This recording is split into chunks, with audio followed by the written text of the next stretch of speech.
सो आज हम एक टॉपिक स्टार्ट करेंगे जिसका नाम है stability and instability of structures. Okay, तो ये स्टेबिलिटी और इंस्टेबिलिटी क्या होता है स्ट्रक्चर्स का, ये हम देखेंगे। ओके, ये एक्चुअली हमारा एक पार्ट है डिटर्मिनेसी एंड इनडिटर्मिनेसी का।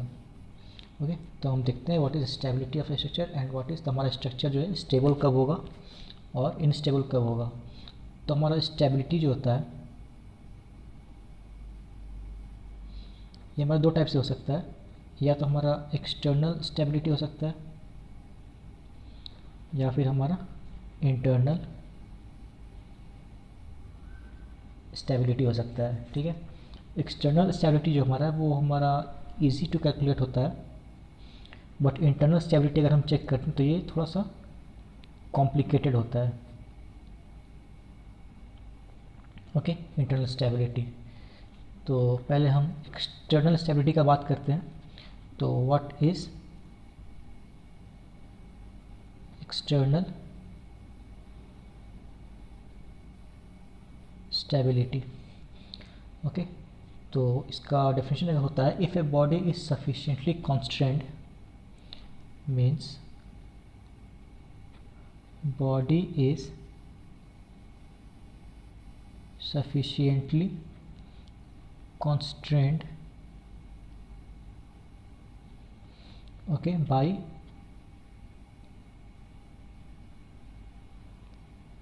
external reactions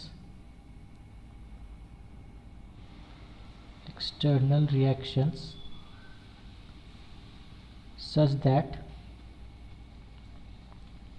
rigid body movement of the structure is not possible, such that rigid movement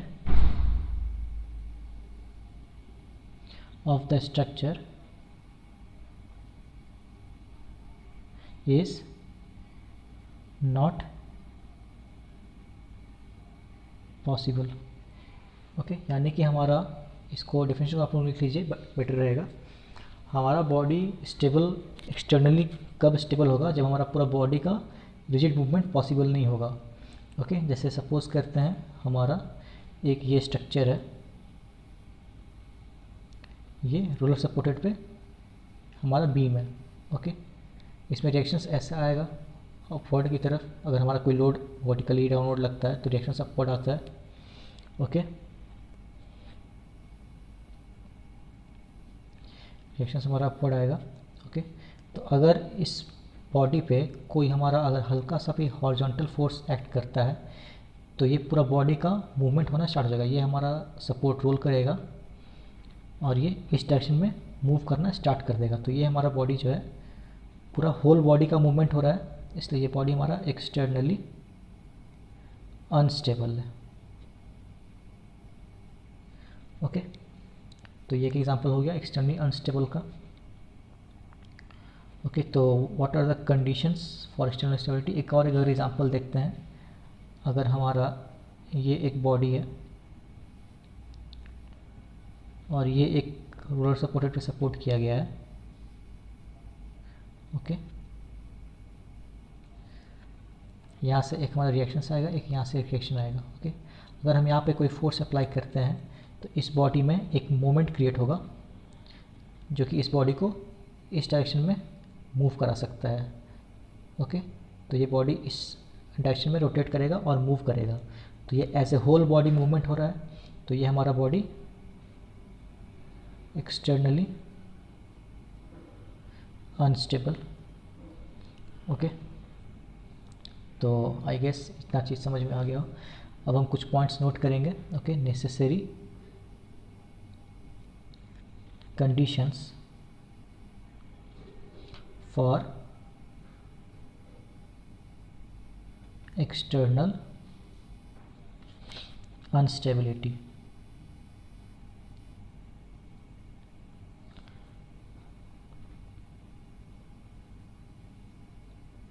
क्या क्या नेसेसरी कंडीशंस है। ओके, तो पहला पॉइंट है, in a plane structure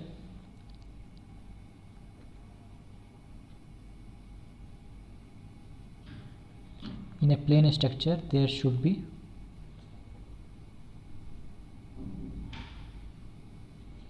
at least 3 reactions। कोई भी हमारा प्लेन स्ट्रक्चर जो होता है उसमें हमारा मिनिमम 3 रिएक्शन होना चाहिए। ओके, ये पहला कंडीशन है। सेकंड कंडीशन जो हमारा होता है वो है the reactions can neither be concurrent nor parallel. The means the 3 reactions, जो हमारा रिएक्शंस आएगा, can neither be concurrent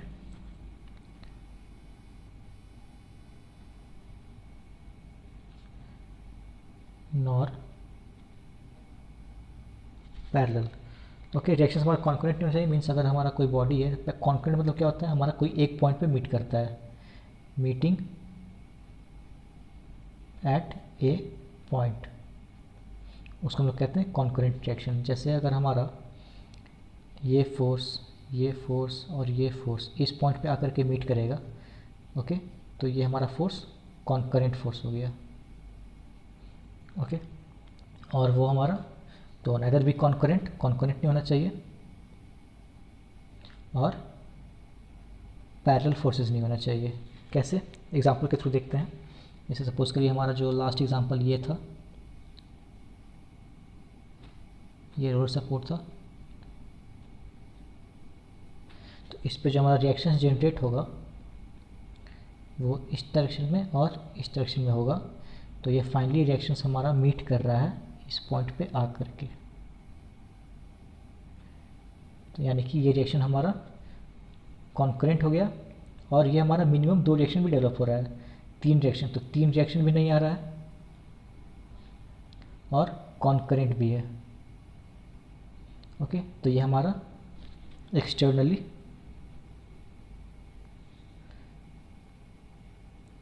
unstable structure हो गया। ओके, सेकंड एग्जांपल देखते हैं।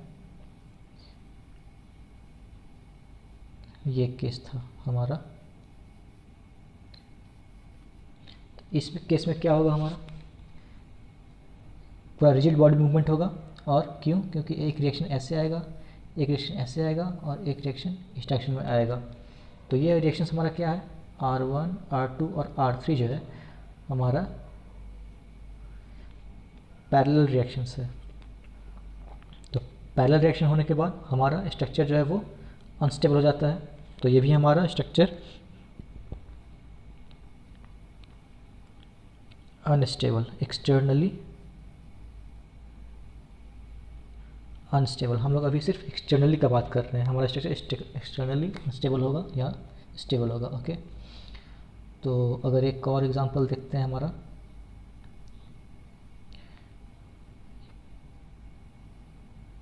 अगर ये इस तरह से सपोर्टेड है तो इसमें रिएक्शंस ऐसा आएगा और यहाँ पे 2 रिएक्शन आएगा। अगर सपोज कि ये फोर्स यहाँ पे आता है तो रिएक्शंस ऐसे डेवलप होगा हमारा R1, R2 और R3।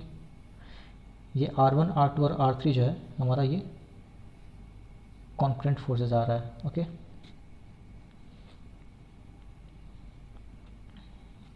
तीन रिएक्शन तो है बट कॉन्करेंट है। ओके, अब हम बात करते हैं इंटरनल स्टेबिलिटी की।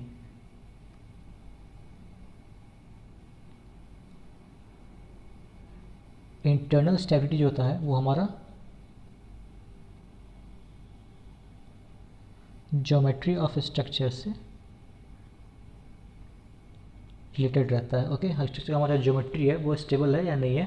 तो ये एक्चुअली बेसिकली हम लोग विजुअल इंस्पेक्शन से इसको चेक करते हैं। कैसे चेक करते हैं, लेट्स सी। ओके, तो इसका डेफिनेशन हो जाता है इंटरनल स्टेबिलिटी का,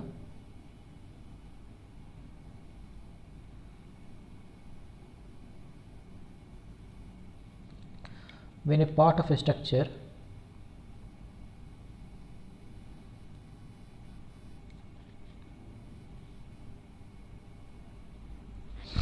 when a part of a structure moves with respect to other part, then the structure is internally unstable. Means हमारा जो एक्सटर्नल स्टेबिलिटी का केस था उसमें हमारा फुल बॉडी मूवमेंट हो रहा था, और जो हमारा इंटरनल स्टेबिलिटी है उसमें movement of A part of the body. Okay, ये अंतर होता है हमारा एक्सटर्नल और इंटरनल स्टेबिलिटी में। ओके,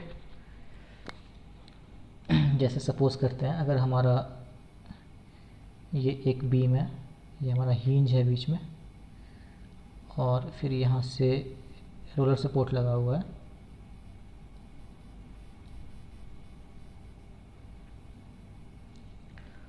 ओके, और ये हमारा बीम है। तो अगर हम इस पर फोर्स अप्लाई करते हैं तो ये जो हमारा हिंज है वो नीचे की तरफ जा सकता है, क्योंकि रोलर सपोर्ट हमारा इधर की तरफ मूव करेगा। ओके, तो ये हमारा इंटरनल बॉडी मूवमेंट हो रहा है। ओके, तो ये हमारा जो स्ट्रक्चर है वो हमारा इंटरनली अनस्टेबल। ओके, तो कुछ इंस्पेक्शन करते हैं हम लोग, विजुअल इंस्पेक्शन, उससे चेक करते हैं कि हमारा इंटरनल स्टेबिलिटी क्या होता है। तो सपोज करिए ये हमारा स्ट्रक्चर है, ये पार्ट हमारा हिंज है, ये पार्ट हमारा हिंज है, यहाँ रोलर सपोर्ट है और ये पिन सपोर्ट है। तो ये रोलर सपोर्ट हमारा, इस पे अगर फोर्स अप्लाई करेंगे तो ये हिंज है, ये हमारा ऐसे मूव करना चाहेगा, और ये रोलर सपोर्ट हमारा इधर की तरफ मूव करेगा।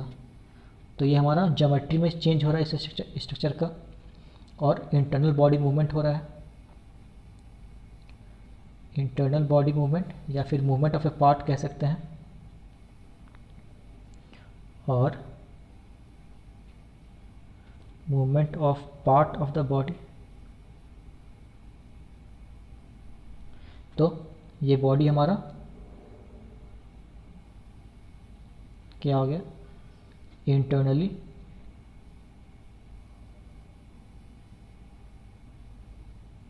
अनस्टेबल हो गया। ओके, एग्जांपल नंबर 2 देखते हैं।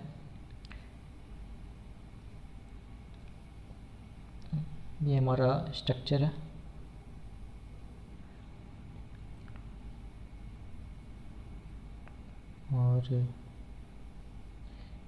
और सपोज के ये मैं ज्वाइन कर देते हैं हम लोग।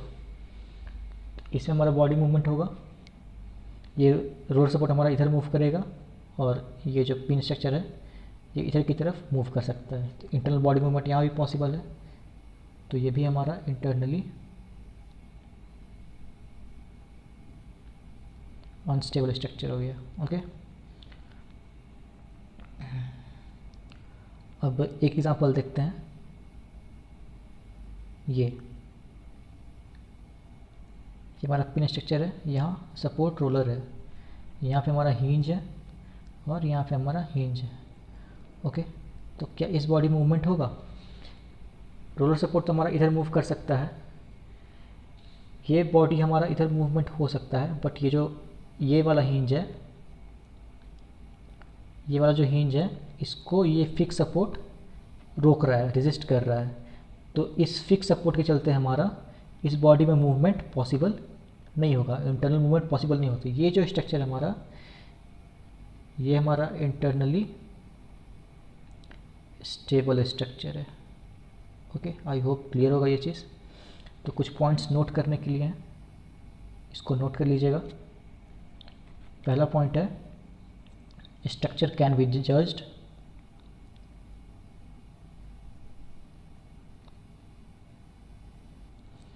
can be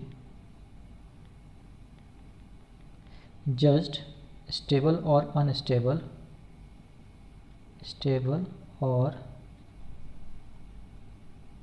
unstable by visual inspection only। जैसा कि शुरू में बताया गया था कि सिर्फ विजुअल इंस्पेक्शन करके जज किया जा सकता है स्टेबिलिटी ऑफ स्ट्रक्चर को। सेकंड पॉइंट जो है वो structures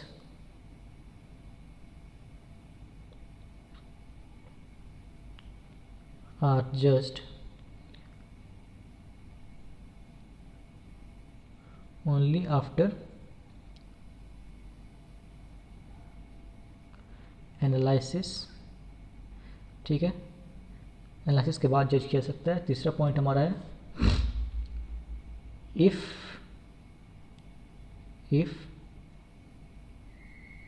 there is no any unique solution then structure is unstable, then structure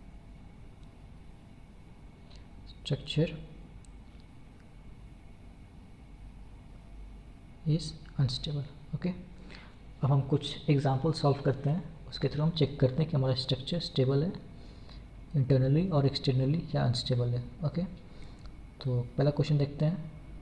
suppose करिए ये हमारा ट्रस है।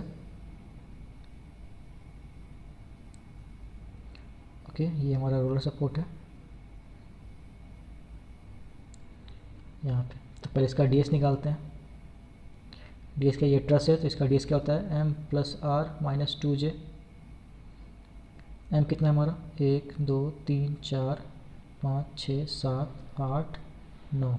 ओके, 9 प्लस रिएक्शन कितना है, यहाँ पे एक रिएक्शन आएगा और यहाँ पे एक रिएक्शन आएगा, तो रिएक्शन हमारा 2 हो गया। Minus 2 into number of joints कितना है 1 2 3 4 5 6 जॉइंट्स आ गया। तो हमारा डीएस कितना आ गया, डीएस हमारा आ गया 11/2 माइनस 1। तो डीएस हमारा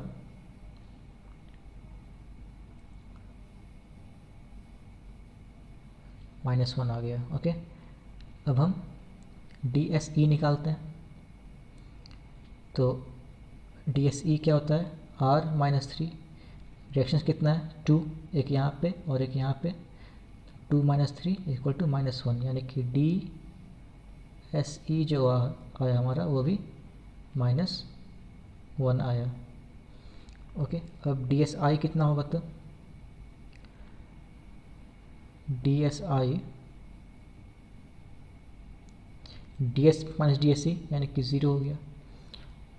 ठीक है, तो हमारा एक्सटर्नली ये चीज़ निगेटिव आया और इंटरनली ये चीज़ हमारा 0 आया।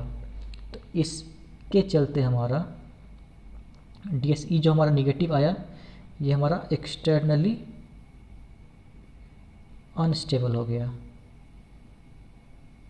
बट DS हमारा निगेटिव नहीं आया, 0 आया, यानी कि हमारा इंटरनली ये स्टेबल स्ट्रक्चर हो गया। ओके, समझ में आ रही बात। एक्सटर्नली हमारा ये -1 आया, निगेटिव आया, इसलिए हमारा एक्सटर्नली ये अनस्टेबल था। ओके, बट इंटरनली हमारा निगेटिव नहीं आया, इसलिए हमारा इंटरनली ये स्टेबल स्ट्रक्चर है। ओके, सेकंड क्वेश्चन देखते हैं। ये हमारा ट्रस रहेगा।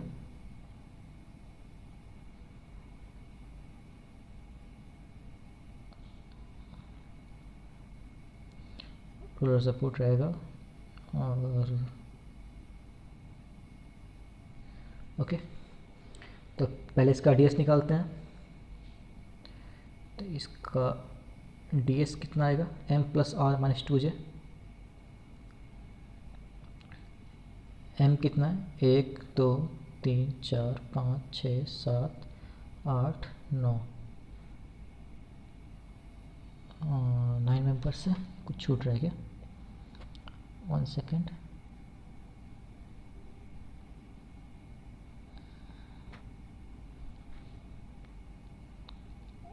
एक मिनट, ये स्ट्रक्चर जो हमारा एक और मेंबर है इसमें यहाँ पे। ओके, तो m हमारा कितना आ गया 9 10, m हमारा 10 आ गया, तो m plus r minus 2j यानी कि 10 प्लस रिएक्शन हमारा एक यहाँ पे आएगा और एक यहाँ पे आएगा।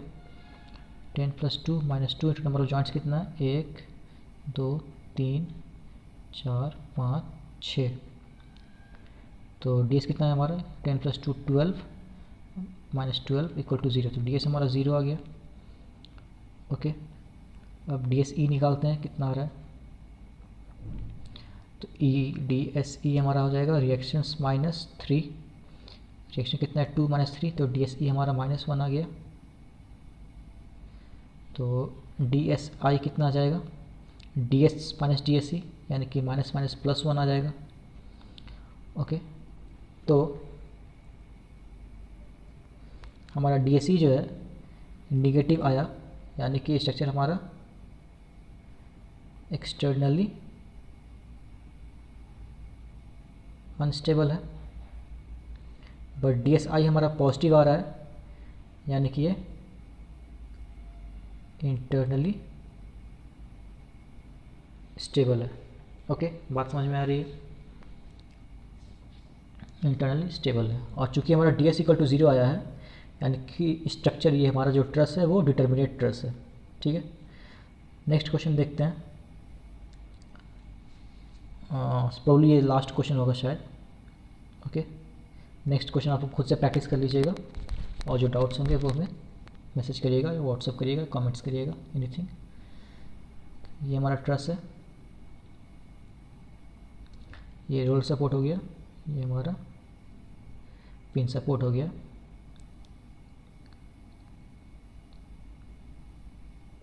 ओके ओके,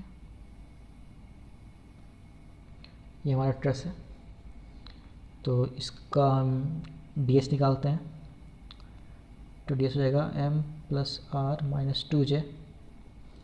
बस कितना है काउंट करते हैं 1 2 3 4 5 6 7 8 9 10 11 12 13 14 15 16 17 18 19 20, m equal to 20 plus reaction कितने हैं, एक रिएक्शन यहाँ पे आएगा, दो रिएक्शन यहाँ पे आएगा, तो total reaction 3 minus number of joints कितने हैं 2 इंटू जॉइंट्स 1 2 3 4 5 6 7 8 9 10 11 12 जॉइंट्स हैं।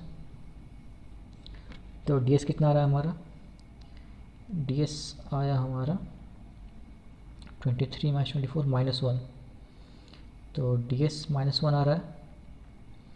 डी एस ई कितना आ रहा है 3 माइनस 3 0 आ रहा है, तो डी एस आई कितना आ रहा है, डी एस हमारा -1 आया। ओके,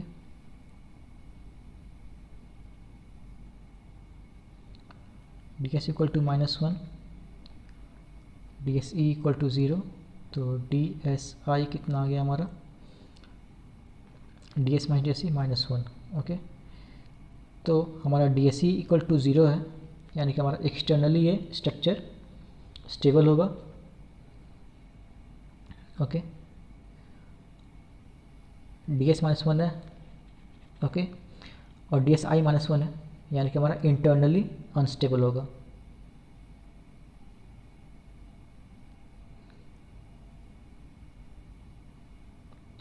ओके, ये छोटा सा टॉपिक था जो हमने आज कवर किया स्टेबिलिटी और अनस्टेबिलिटी के बारे में। ठीक है, नेक्स्ट दिन हम लोग डिस्कस करेंगे डिग्री ऑफ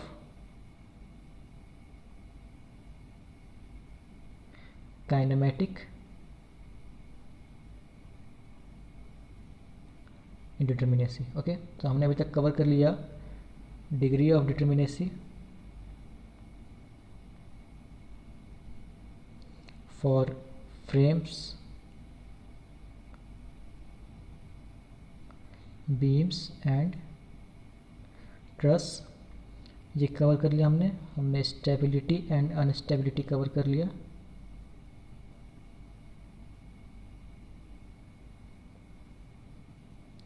नेक्स्ट दिन हम